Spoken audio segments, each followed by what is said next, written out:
আচ্ছা গুড, আমরা একটা জিনিস আমরা আবিষ্কার করলাম। আবারও বলি, আমরা রোহিতপুরে আছি। রোহিতপুর বোর্ডিং বাজার হয়ে, বোর্ডিং বাজার রাস্তা দিয়ে আমরা আসছি। যে অটো ওখানে দাঁড়ায় আছে, এটা কাঁচা রাস্তা। তো আমরা একটা জিনিস খেয়াল করলাম, এই যে মেইন রোড যেখান থেকে আমরা মোহাম্মদপুর থেকে আসছি আটি বাজার হয়ে, ওই যে মেইন রোডটা হচ্ছে এখানে, দেখা যাচ্ছে কি এই যে মেইন রোড, হ্যাঁ এটা কি রোড? হ্যাঁ। তো যদি এখানে কেউ জমি নেয় এদিক দিয়ে আসবে, এই রোড তো ইউজ করার কোনো মানে হয় না। তাই এটা 1-2 হয়ে যাবে। যাক, ওই জায়গাটা মেইন রোড, সোজা কথা। ওই মেইন রোড থেকে এইভাবে এসে যার যার প্লটে শেষে যাবে। হ্যাঁ, অলরেডি এদিকে বাড়িঘর হয়ে গেছে, এই চিপা রাস্তায় আসার কোনো মানে হয় না।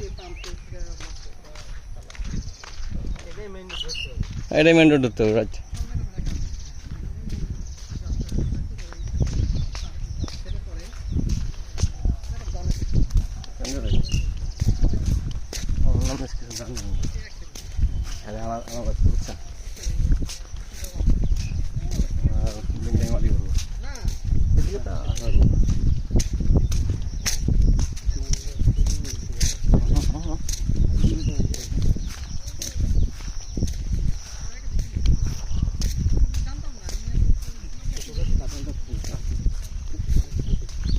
কলাম দিয়ে লাগে ঠিক না। ভিডিও কি কন্টিনিউ করুন? পজ করছি কিন্তু কন্টিনিউ করুন।